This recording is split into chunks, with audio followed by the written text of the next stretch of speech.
Ba-da-ba-ba-da-ba. Welcome to the show, everybody. My name is Mark Farzy. This is the Farzy Show. Hope you guys are just having a wonderful morning already, a wonderful day, depending on what time you listen to the podcast, the show, you watch the show. Whatever you do, consume the content, I believe is the phraseology nowadays. So 3 in a row. Phillies have lost 3 in a row now. That's not fun. As I said on the postgame show last night, I believe we have found humility. And if we could get back to winning as soon as humanly possible, that would be a lot more fun, especially because, and yes, I will lead with this, Philadelphia Phillies wild card lead is now, they're 2.5 games in the spot. They're a game up on the San Francisco Giants, who did win last night, and the Marlins are there as well.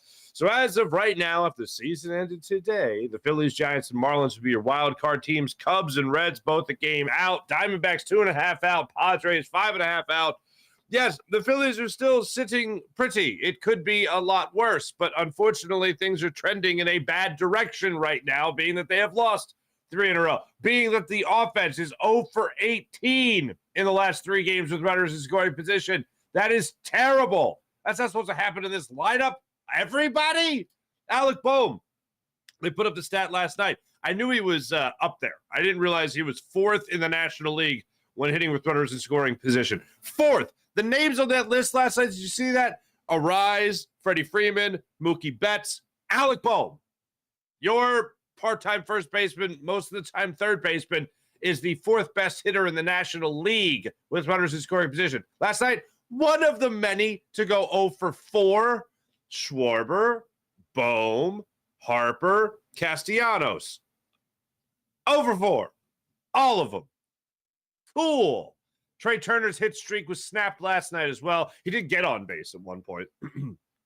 It was during that 5th inning where they actually hit 2 double play balls and they were able to turn 1. They were only able to turn 1 double play ball because Trey Turner's really fast. And that was after a leadoff single from Bryson Stott that he came up and hit a little grounder there to third base, and they weren't able to turn 2 because Trey Turner's very fast. But the offense has certainly left a lot to be desired, especially after a 7-inning, 1-run, 3-hit performance last night from Zach Wheeler. And yes, I understand he walked 4. And maybe if he didn't walk 4, the way he was pitching yesterday, maybe he gets those guys out in some way. Maybe he gives up 1 more hit. I don't know. But even 2 less walks, you could be talking about an opportunity there for Zach Wheeler to maybe give you 1 more inning, 2 more innings, maybe a complete game. Maybe you don't see Sir Anthony Dominguez come in and hit a guy, Biggio, in the foot with the bases loaded after a dynamic defensive play by both Alec Boehm and JT Realmuto. But that's where we are. We'll also today get into the Eagles practice yesterday. I love, oh man, I was talking about it yesterday when it comes to just how much practice matters. Oh, you got to win practice. Don't lose practice. Yes, we are talking about practice. Well, you can also have a bounce back practice against the team you're practicing against in the Cleveland Browns, which is exactly what the Eagles did yesterday. Jalen Hurts hitting A.J. Brown. Jalen Hurts hitting Devontae Smith. Darius Slay talking about Devontae Smith being being the best wide receiver in the game. Reed Blankenship picking off Deshaun Watson all the live long day. Jalen Carter putting people on their old behinds. Bounce back day. And let's see. I like the term camp crush. Bo Wolf, when he was on with John McMullen and I last Friday on Birds 365, when I was filling it for Jody Mack, Bo Wolf of The Athletic used the term camp crush. His camp crush is Christian Ellis. That's fun to say. His camp crush is Christian Ellis. If I have a camp crush, ladies and gentlemen, it would be a Sidney Brown.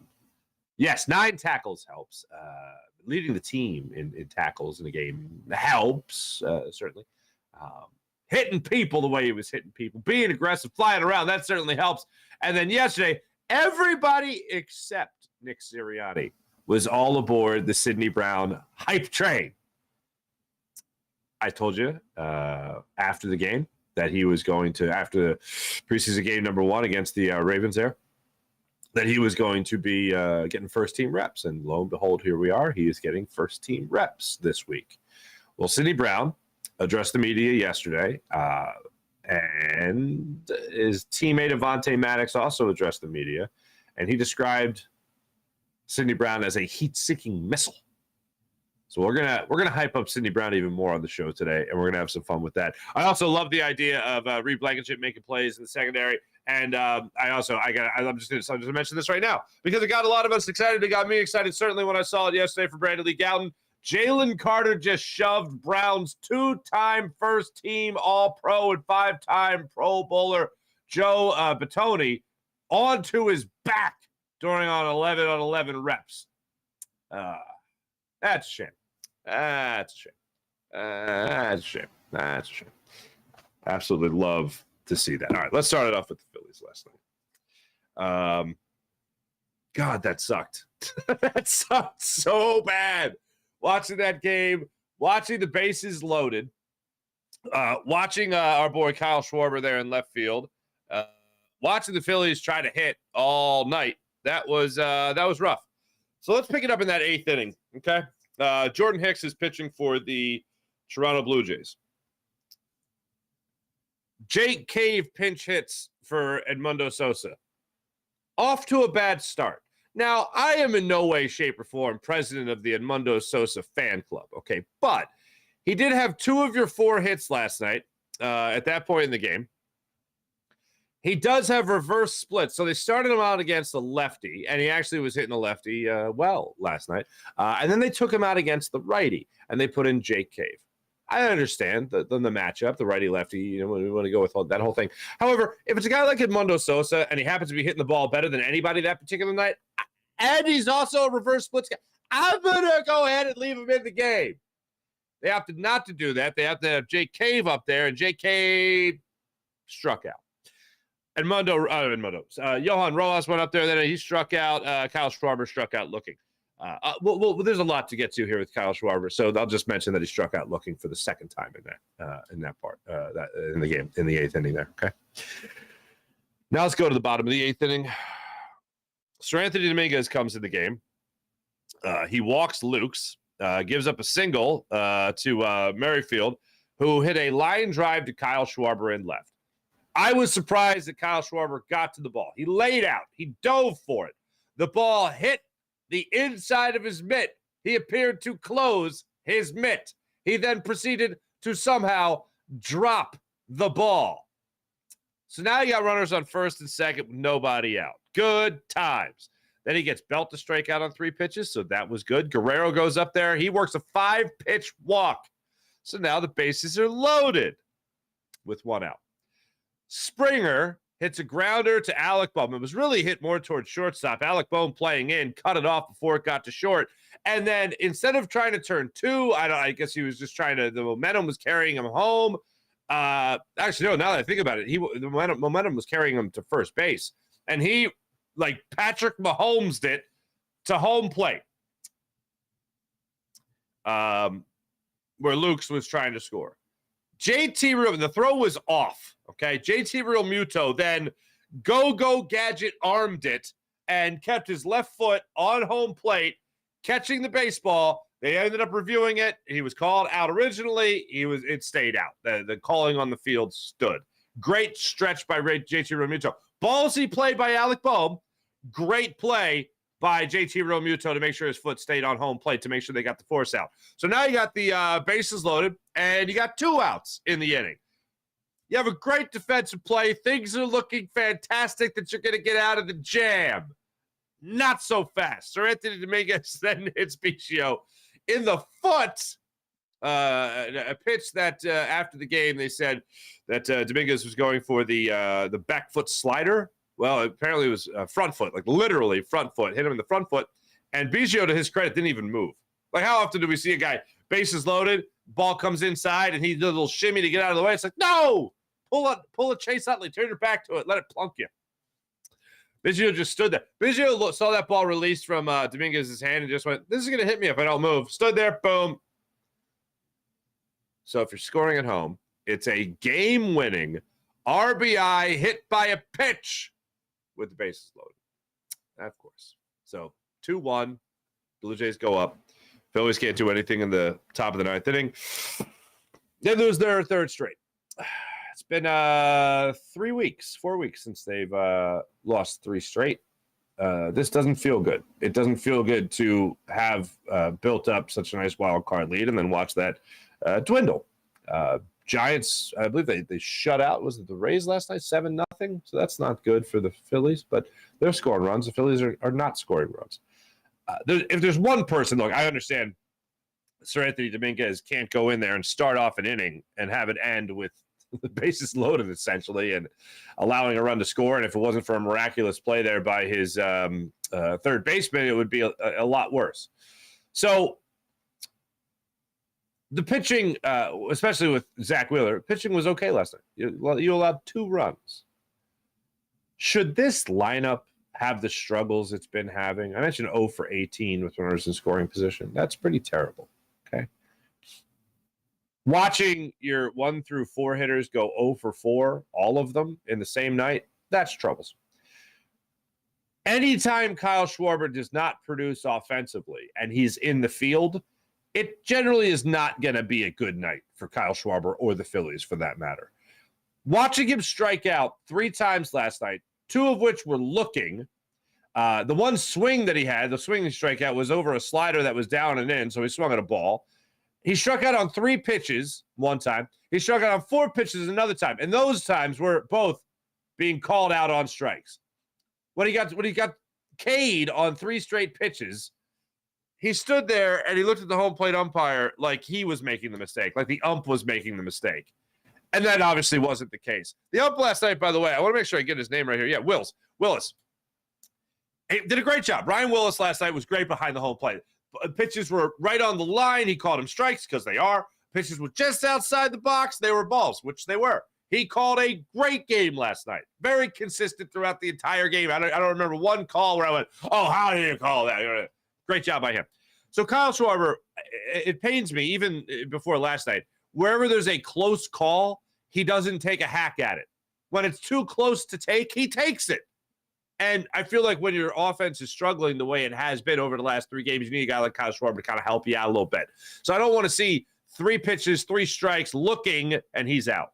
That's a terrible look. I don't want to see 4 pitches, looking, and then you strike out. That, too, is a terrible look. His last at bat there in the 8th inning that he struck out at the top of the 8th inning before he dropped the ball in the bottom of the 8th inning. The last one he knew was a strike, and he just walked away. So I'll at least acknowledge that. But if he's not helping you from the plate and he's in the field, odds are he's not helping you at all. So I think I speak for most Phillies fans. Look, I understand, or I agree with most Phillies fans. We share the same sentiment, I should say, because you guys have your own platforms and your own social media now where you guys have your own voice. But for me, I think we're all on the same page here where we don't want to see Kyle Schwarber, at least in left field anymore. A lot of us don't want to see him even leading off. I understand that the Phillies are now, I think, 19 games over 500 with Kyle Schwarber as a leadoff hitter. That's pretty good, right? That's pretty damn good. I know they've made it to a World Series with him as your leadoff hitter. I get that. I can't help but think, though. I can't help but think that Kyle Schwarber moving down the lineup would make this team a lot better. I can't help but think that Bryson Stott leading off for you. I mean, he's one of the few guys to get a hit for you last night as well. I can't help but think that would just make your offense more consistent, a lot more consistent, and put a lot of pressure on the pitcher. And I know that's the number one thing that Rob Thompson talks about, how the pitcher has to go to sleep every night knowing the next day he's going to be facing Kyle Schwarber right out of the gate. He's got to be ready. But a pitcher also doesn't want to, go to bed thinking, I got to pitch 10 pitches to Bryson Stott to start a game. I'm sure that's not great either. So I know he's got 30 home runs. I know the on-base percentage is good. I know he walks a lot. And I know you want to get him as many plate appearances as possible when he's your best home run hitter. It just still doesn't make any sense to me. And I have told you guys, I consider myself to be now with my love of the pitch clock, my love of the runner on second base in extra innings. I love all that, even the DH. I consider myself a non-practicing baseball traditionalist. I don't go to the mass on Sundays with the baseball tradition, with the other baseball traditionalists. I'm non-practicing. But Bryson Stott is so much more of a traditional leadoff hitter. I know. I get it. But you've won a lot of games with Kyle Schwarber, somehow, with him leading off. It's not something that Rob Thompson's going to change, so I know I'm wasting my breath on it right now. But I can't help but think you would have at least more of a consistent offense that Bryson Stott was your leadoff hitter. Kyle Schwarber can get on base and hit home runs from anywhere in the lineup. And look, I think Bryson Stott can do that same thing. But I'd rather start off with a guy on base than a guy striking out on 3 pitches. I'd rather that. So that was not a good look last night for Kyle Schwarber. And Nick Castellanos, good God, man. I understand that he has been on fire. But I feel like the home runs for him become such a norm that he's trying to do it now every at-bat. And last night it certainly looked like every at-bat he was trying to hit a ball out of the park. They had one at-bat, I think, or one at-bat where he had 7 or 8 pitches he saw, full count, worked a full count. That was great. Ended up striking out. And they were even commenting on it during the game last night where it was just like every single time he was up there trying to hit a ball back to America when he was up there at the plate. I don't know which way the stadium faces, but you get what I'm saying. He was trying to hit it a long way. So another struggle-filled loss for the Phillies, and their offense will be back at it tonight, 7:07 against the Toronto Blue Jays. Did I see this right? Aaron Nola's supposed to start tonight? I could have sworn tonight was supposed to be Michael Lorenzen. But no, Aaron Nola against Kevin Gausman. Gausman 9-6 on the season, 3.04 ERA. Aaron Nola 9-8 with a 4.49 ERA. Isn't that fun? He is coming off one of his best starts in a while. 5 innings, 1 run, 5 hits against the Washington Nationals. So we'll see how all that plays out tonight. Let's talk a little bit more football, okay? Because Phillies are depressing me basically a lot. I am all aboard the hype train for Sidney Brown. A lot of people were saying, myself included, you have a 3rd-round pick at safety. You have nobody that you really look at as your starting safety aside from Reed Blankenship. Who's going to be the guy next to Reed Blankenship? And over the last 2 days of practicing against the Cleveland Browns, he has only solidified his space further with 3 interceptions in these joint practices. I can't believe I'm talking about stats in joint practices. Not even a preseason game, but a joint practice. Well, Reed Blankenship has had his way with Deshaun Watson, so he's only further solidified his role. A guy that is helping his stock and has helped his stock almost more than anybody of significance. Now, I'll say significance because I think the only person that has really helped his stock more than Sidney Brown has been Tanner McKee. Tanner McKee might not have even made the team, and here he is, absolutely slinging it in the preseason. So he had a lot more room. He's not going to be a starter, certainly, but Sidney Brown might play his way into being a starter. Tanner McKee might need to work his way, and I think he already has, worked his way into being your 3rd-string quarterback. So that's good. Sidney Brown was never playing for a spot on the roster. He's playing for a job, or he's playing for a starting job. And he said as much after they played the Ravens, where he said, I'm just looking to make the 53. It's like, you're not getting cut, dude. You're not like, hey, look, I understand the modesty. I understand the humility. Good for you. You're not taking anything for granted. At least outwardly saying you're not taking anything for granted, but you're going to make this team. The question is whether or not you're going to be the starter on this team. Look, Terrell Edmonds, I understand they brought in veteran, experience. That's all good. Kayvon Wallace has really turned a lot of heads this season, or this preseason, this training camp. Watching him play against the Ravens, I don't remember seeing Kayvon Wallace around the ball as much as he was in the early goings of that game before Sidney Brown was in. And then Sidney Brown went in the game. Again, you're playing guys that are more on your level, guys that aren't supposed to be as good as Kayvon, or guys that Kayvon Wallace was facing. And he just went in. He checked the box yesterday, as I always say, of looking like he belonged. But it was just a totally different style. It was playmaking. Like there's a difference between being around the ball and being the one who made the play on the ball. Being around the ball is good for a rookie. Oh, look, he didn't get fooled on anything. He didn't bite on any fake or misread a play or over pursue. He made the play. Being around the ball is good, especially for a rookie. Actually making the play is starter worthy. Now, when I say get fooled, imagine what happens when the season actually starts. Imagine what happens when there's actually game planning. Imagine what happens when, Sidney Brown's going to over pursue here, so let's make sure we run play action over on that side, get that safety to stand still for a second. Same thing with the linebackers. Let's make that safety look into the backfield. Actual game planning Not just for him, but just in general, where they're trying to fool everybody on the opposing side of the line of scrimmage. So when I watched Sidney Brown in that Ravens game, I said he did all the right things, checked every box. He passed that test with flying colors. Not just being around the ball, but being the guy to make a play on the ball. You love it. I want to see him again. I know we all want to see him again. I love the fact that he already worked his way up to getting some first-team reps. One thing that I found really interesting, and we'll start it off with Nick Sirianni.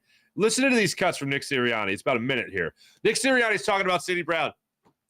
And he gets asked about Sidney Brown and the reps and all that stuff, and it's like he doesn't even want to talk about it. He doesn't want to be roped into saying he's a starter. He doesn't want to say that he's leaning one way or another, and him and Sean Desai will obviously talk about it. I'm sure Howie Roseman will talk about it. They'll all talk about it.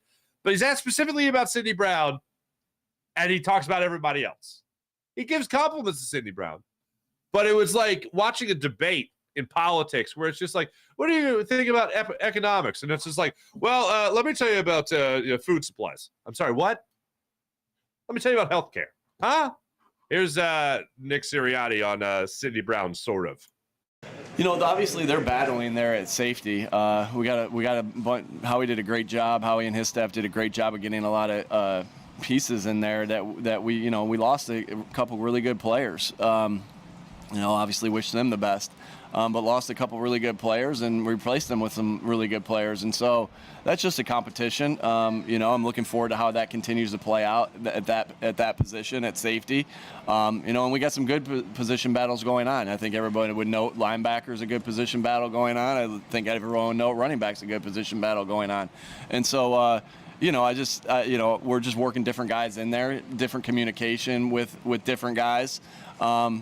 And sometimes guys would look different in ones that they will with two. So just want to give everybody an opportunity of the guys that are deserving and to work up there.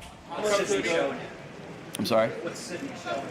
Yeah, I think you can see his athleticism is very, you can see it, right? You see it, and he has the ability to get to the ball, he has the ability to make plays, and that's what we saw in college, and that's what we're seeing early on in camp. So, all right, the first question was about Sidney Brown. It wasn't about the safety position in general. First question was about Sidney Brown. He's like, oh, they're all doing great. The only person specifically that he said was doing great was Howie Roseman. That was the only person. And then he asked specifically about Sidney Brown. What do you think? Oh, Sidney Brown. I just found that interesting. Like, let's lead with a compliment. Because that, to me, him saying nothing about Sidney Brown only made me think that Sidney Brown's going to end up taking over that starting safety spot. Now, let's talk about the compliments here. Let's start it off with Avonte Maddox. Avonte Maddox was gushing over a guy that could be starting behind him at a safety spot. Here's Avonte Maddox talking about the rookie Sidney Brown. He's definitely a great player, highly energetic. He's definitely one thing you will not question about Sidney is his effort. He gives you a ton of effort. If he even messing up, it's 100%. So, Sidney's definitely going to be a good player. Also, you can't coach that, but you can fix all the other little details that he needs work with, and he's able to listen. He's able to learn from it, and he's definitely going to be good. His play style is fun for fans to watch. Do you enjoy watching it too? Oh, yeah. He's like a heat-seeking missile. He coming down there, and he's trying to kill anything he sees. So, you got a guy like that to go leave his body out there on the line and, give it his all. That's someone you can play for and back up when he's out there. You could trust and be out there and have fun with. So, definitely I'm highly excited to see what he does this year, and I'm pretty sure the fans are too. Avonte Maddox is just one of those guys that just always sounds excited, but he does sound a little extra excited when it comes to talking about Sidney Brown and the plays that he could be making behind him. We all want to see that. We all want to see that safety come up and make those big hits. Look, the Eagles' safety position last year in particular wasn't necessarily lacking, okay, whether it was Chauncey Gardner-Johnson making plays in the backfield, whether it was him making hits, whether it was him obviously intercepting passes. Great. He had a phenomenal year last year. Marcus Epps surprised me, played better than I expected him to. It wasn't a Pro Bowler by any means, but he was a solid safety. Reed Blankenship coming in here and being the everyday guy, I am very excited for. If him and Sidney Brown are your starting safeties, yes, experience is nice. But you know what else is, what's really nice? Just being good. Sometimes you can have zero experience. You're just good. The most classic example of that, I think, is the story Ross Tucker tells about Jason Peters. Now, I'm not saying that Sidney Brown all of a sudden is a Hall of Fame safety. Like, I think Jason Peters is a Hall of Fame tackle, obviously. But sometimes you just do something and you're just good. Experience be damned. You'll gain that. And we talk about Jalen Hurts. Jalen Hurts was a second-year starter. Was he supposed to suck and wait 5 years to get experience to be good? No, that doesn't happen. So a guy like Sidney Brown just coming out of the gate and being good, I'll take good over experience. I'll just say flat out good. I want the best player to play. The startup costs that we were talking about yesterday. Let's get him going. Let's start showing him out, baby. Say Sidney Brown. Sidney Brown did address the media yesterday. He did talk about his role. He did talk about building confidence. He did talk about flying around out there. And yes, of course, he was asked about being a heat-seeking missile, according to his teammate Avonte Maddox. And here's what Sidney Brown had to say. I mean, just like that. That's a big compliment coming from him. My style of play is pretty fast. I like pulling the trigger on things, and when I see something, I believe it. I trust my instincts, and I just try to make the play when I can. I don't know who it was that walked by him and said that boy's fast, but whoever it was paying him another compliment. Just compliments all over for Sidney Brown. Yes, I'm hyping him up. Yes, I'm buying into the hype. Yes, I can't wait. Can't wait for tomorrow night. Browns, Eagles, handle the business in South Philadelphia. Very much looking forward to that.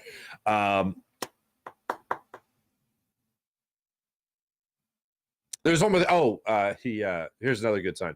He used one of my favorite words yesterday during his press conference. This is so stupid, but plethora.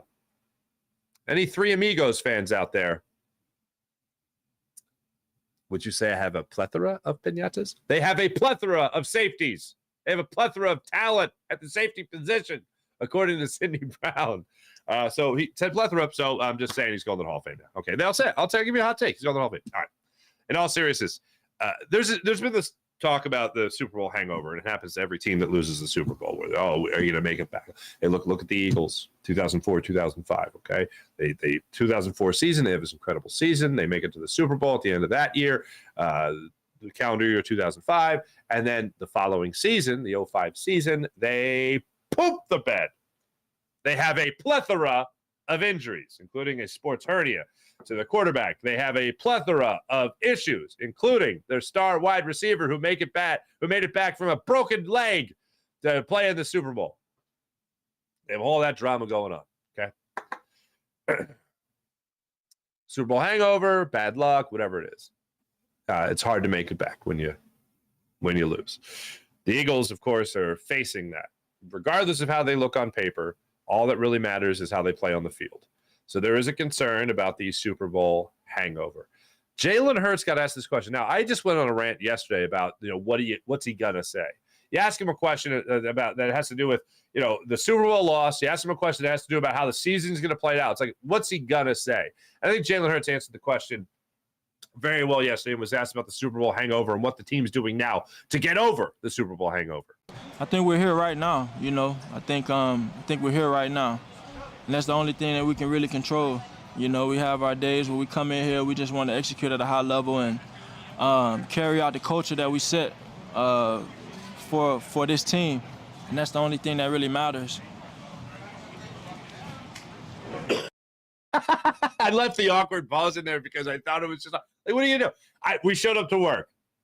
How are you going to avoid the Super Bowl hangover? I don't know, not quit, not stay home and be like, well, next year's cursed. So everyone take a gap year. Everyone just enjoy your time off. That's stupid. I really don't fear the Super Bowl hangover. And I swear, I think about this. I know it's a concern. I know it's something that if you say it's not going to happen to the Eagles, you just sound like a homer. It's something that is just it's on our minds. It's on my mind. I don't fear it because I think you have one of the best quarterbacks in the NFL. I think you have the second best quarterback in the NFL. I think you have the best quarterback in the NFC. I think you have an unproven defensive line that is going to prove itself this year. Now, again, that's coming off of last year where they just destroyed opposing quarterbacks with 70 sacks. But Jordan Davis and Jalen Carter, you want to see them prove themselves and really earn their keep. Nolan Smith attacking the quarterback from the edge spot. You want to see that. You got guys like Josh Sweat, who I think are certainly proven. You got a guy like Brandon Graham who's proven. You got Fletcher Cox who's proven. But then you got 3 other guys that are still trying to make their way in the league. Derek Barnett, unproven. Need to see what I would love to see Derek Barnett flourish, right? I'd love to see Derek Barnett have some sort of like Brandon Graham-esque career turnaround here in Philadelphia. If you're wearing an Eagles jersey, I want you to have a lot of success. Nobody I root against. But this team's leadership and overall this team's talent, I just don't see it having any type of Super Bowl hangover. It's really hard for me to imagine. Like, we've seen struggle. We've seen Nick Sirianni go through adversity as a head coach. We've seen him defer play calling when he's gone through those struggles. We've seen Jalen Hurts have some struggles in his first year as a starter. We've seen this team's defense certainly struggle, and they find ways to right the ship. 2 years ago, it was them running the ship to make it into the playoffs. Yes, they lost to the Bucs, but they still made it into the playoffs after a rocky start to the season. Remember that loss they had in Dallas where they ran the ball twice? They handed the ball to a running back twice in the first half. Remember after that Raiders game when Fletcher Cox was like, yeah, this defensive coordinator sucks. Okay, he didn't say that, but he kind of hinted at it. They turned it around after that. Last year, not a lot of adversity, other than Jalen Hurts getting hurt, midway through the season, the second half of the season, whatever. Missing a couple of games. That was some adversity. But other than that, they're pretty damn good. Wire to wire, winning the division. Overall talent is going to win, but hard work and talent and great leadership, that's going to win consistently in the NFL.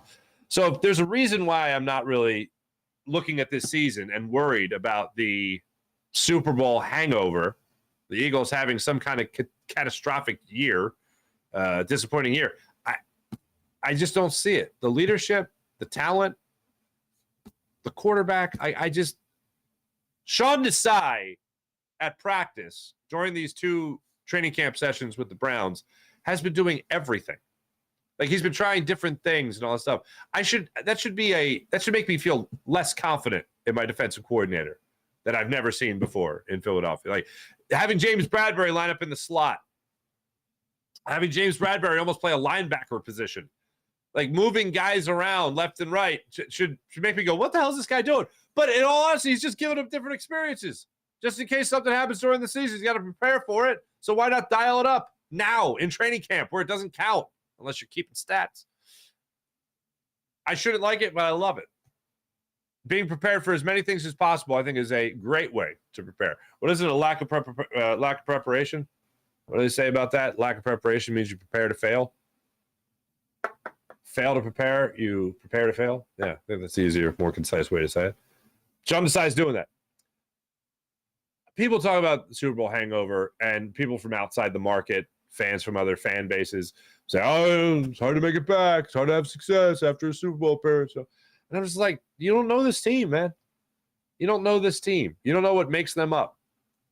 I feel like they're a great team when it comes to handling adversity because they handle it with their leadership and they handle it with their coaching staff. And I think that's exactly what you have to do. You don't really hear the airing of grievances in the media. You don't see people, changing their location on Twitter. One of the things I like about this team is that they're a no BS team. They just want to show up, play well, and they want to win. It's not a lot of ridiculous flash to it. I know yesterday I was talking about Jalen Hurts being part of the Jordan brand. That's a reward. That's a great thing.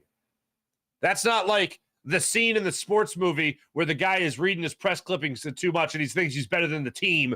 No, it's not that even a little bit. This is a guy being rewarded for what he has done.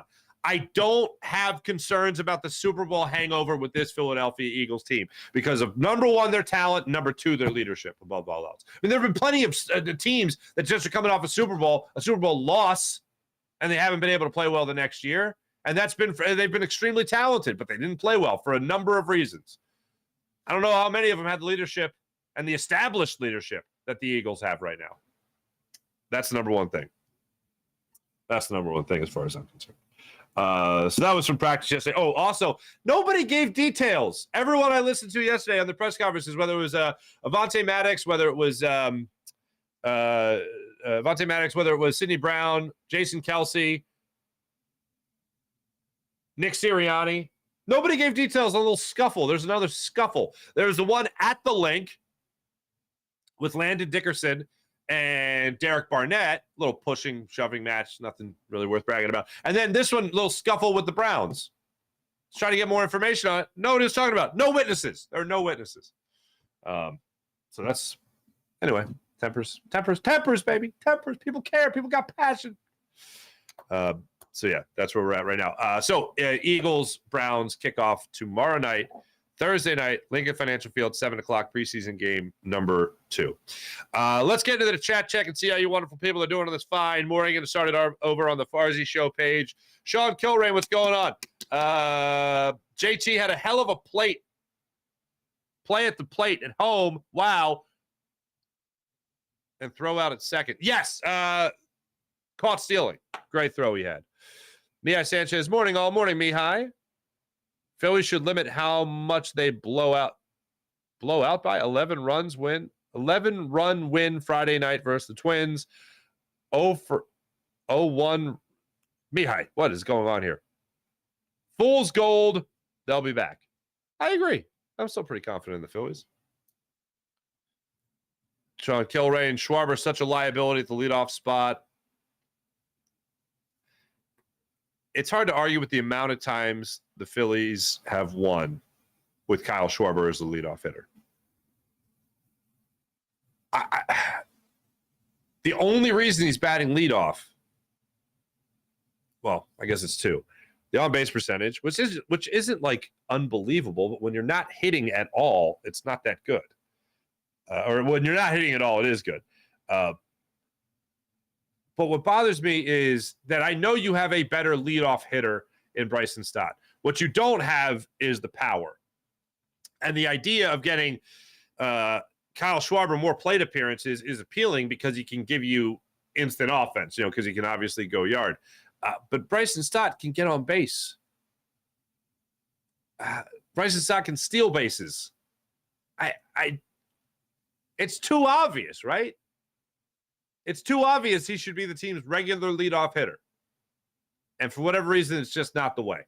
And the reason is, it's the most important one is you just happen to be winning. But that's the thing. Do you just happen to be winning? Or does Kyle Schwarber have a big piece as to why you're winning? Because when he doesn't hit, it's terrible. When he's on, 4 games in a row with home runs, it looks pretty good.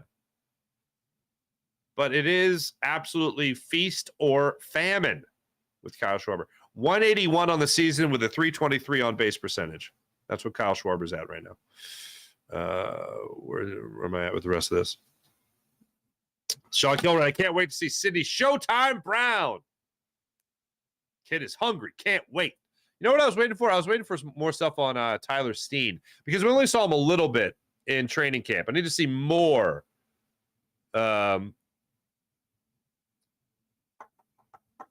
I need to see more of Tyler Steen. Somebody, I forget who it was in the chat the other day, was telling me that he's only played left tackle. That's wrong. I mentioned during the show that he had also played right tackle. He did. He played right tackle. He also played defensive end, I think his freshman year at Vanderbilt, and then he went to Bama and switched over. So a little bit different there with him. So that's where we are as far as that goes. Yeah.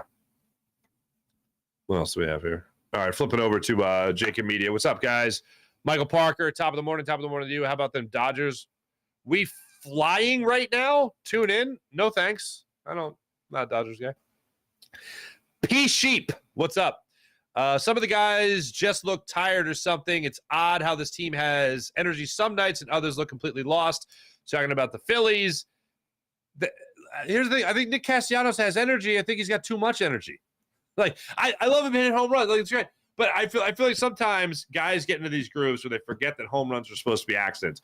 And it's funny because I was reading about Johan Rojas after he had his first career home run against Luplow of the whoever the hell they just played, the Twins. And he had his first career home run. And he apologized for doing it and said after the game he wasn't trying to do that. Well, I'm like, well, that's a good home run then. You should never go up there trying to hit home runs. Home runs are supposed to be accidents. I know it's a cliche, but it looks like Nick Castellanos is going up there, and he's just, man, he is looking to belt baseballs into the upper deck. Izzy Hertz. What's up, Izzy? Let's trade for Cordell Patterson. Patterson, yeah. Kick returner, wide receiver with the Watkins injury. I'd bring him in. Jason A. I know the 76ers are a dumpster fire. Adams exploits. Bo, Jeff, Rube, and Dave reported the fight. No, I know the fights happened. I was trying to get details from the players yesterday. Nobody was talking about it. Come on. Damn ridiculous. What's going on here, people? All right.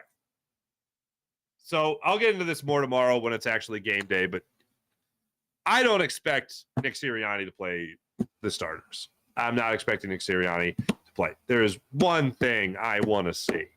There's one thing I want to see tomorrow night. And we'll see if any more info leaks out later today. I need to see Nakobe Dean as a linebacker.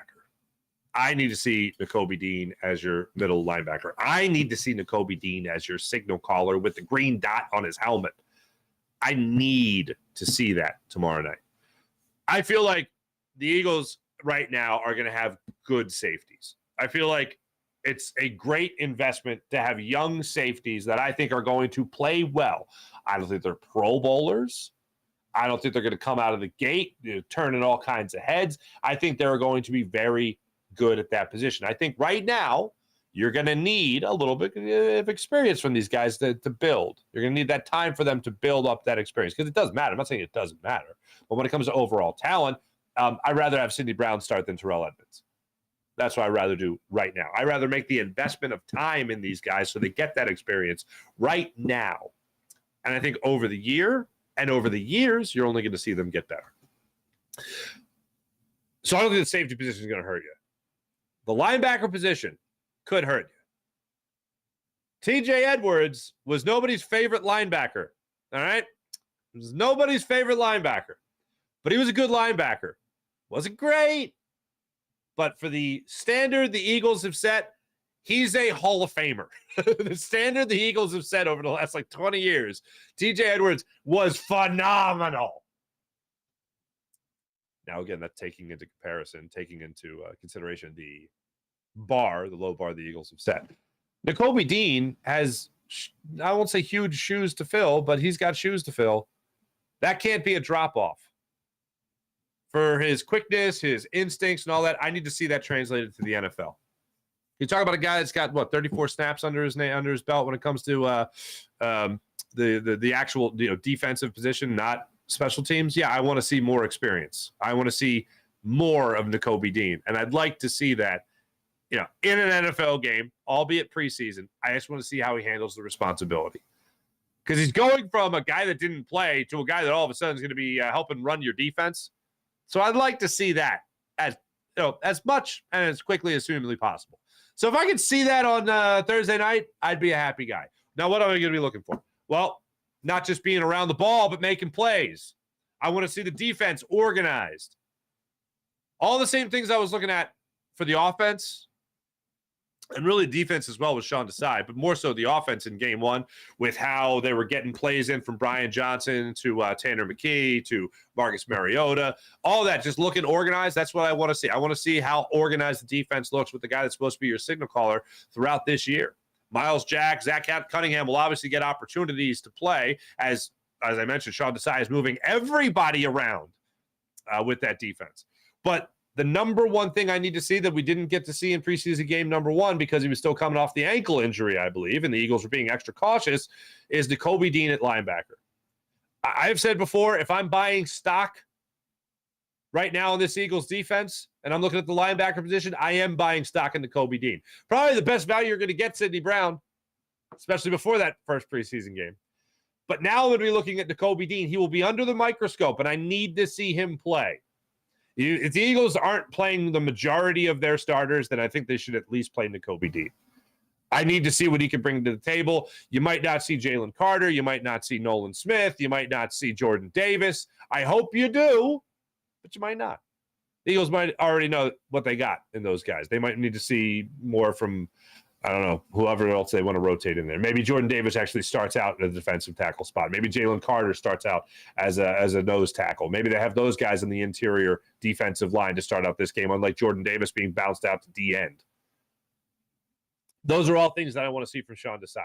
I don't know if we'll see him again, but there's things I'd like to see from Sean Desai. But the number one thing is Nakobe Dean, because a lot of people have doubts about Nakobe Dean. A lot of people are saying Miles Jack is already going to take over that starting middle linebacker spot. A lot of people saying Zach Cunningham could be that guy. But the only thing I got to see, and then after that, it's just going to be wrapping up camp battles for who's going to be the third stringers. And that comes down to your safety positions. That comes down to your linebackers. That comes down to your defensive line. It comes down to your corners. Like, I do believe the Eagles have a plethora of riches. Plethora. There it goes again. They have an embarrassment of riches. I've said this before when it comes to their defensive backs. When it comes to their corners, like somebody was like, "Oh, this is a hot take after one preseason game."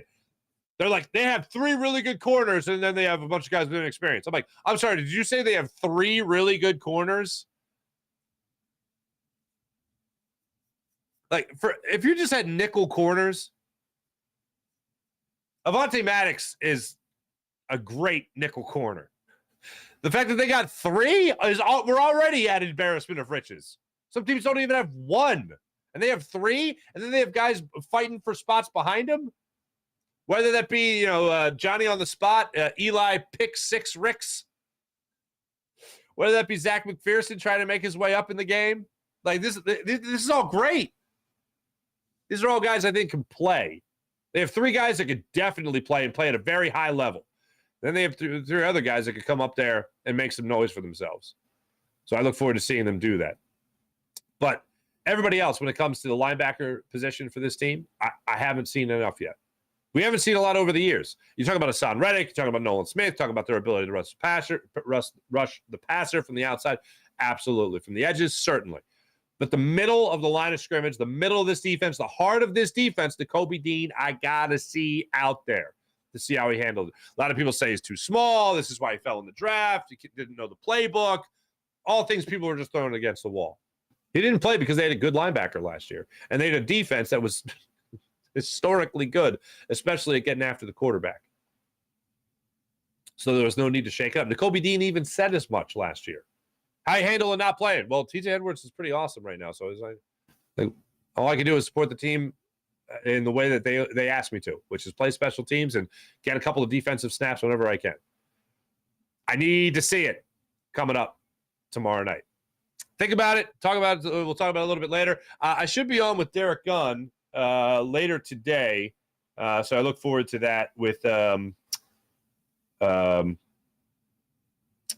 Sports Take. Rob Ellis is off the rest of the week, so I might be sitting in there with my man, Derek Gunn, which I will enjoy thoroughly.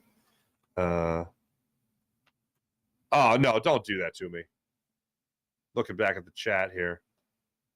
I said yesterday, I will not be held hostage.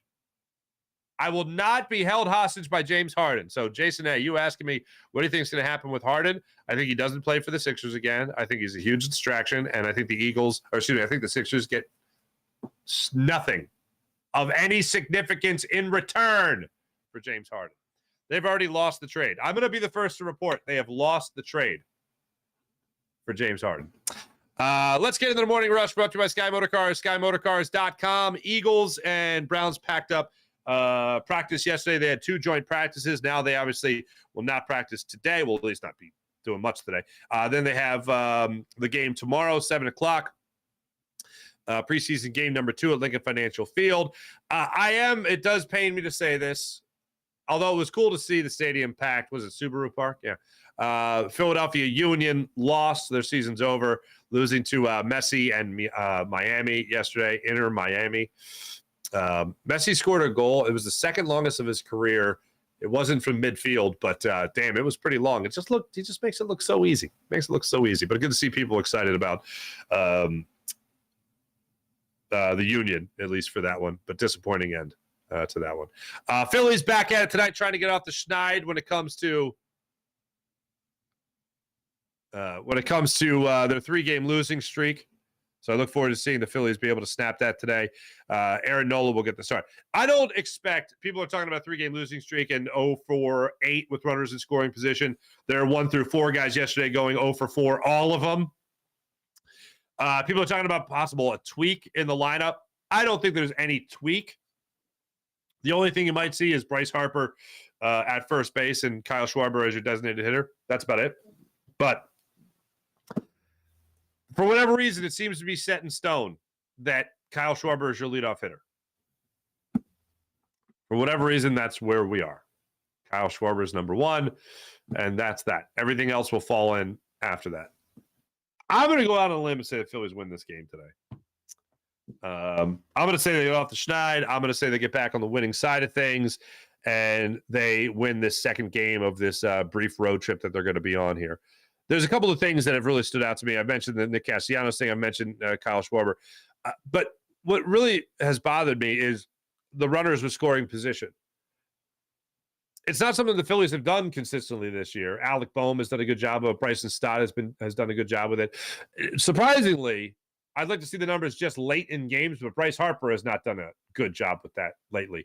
And you see him at the plate, and it reminds me of that homerless drought. What was it, 32, 35 games he went without hitting a home run, where he is just getting under baseballs. And it's been like that over the last couple of games here for Bryce Harper, where he has just been hitting under the baseball. Now, through the season, he has not hit well with runners in scoring position. He hasn't hit well with runners on. But if you can start to get that instant offense from Bryce Harper, no, consistently he has hit throughout the season, throughout the time he's been back. He has hit for the Phillies. It's a matter of getting clutch hits with runners in scoring position.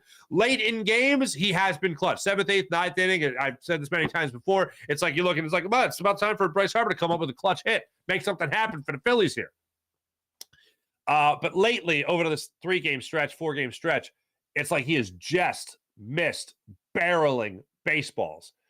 I know the runners in scoring position is the number one thing. I know Kyle Schwarber's in a lot of people's crosshairs. I know JT Realmuto, for the most part, offensively speaking, has been in a lot of people's crosshairs.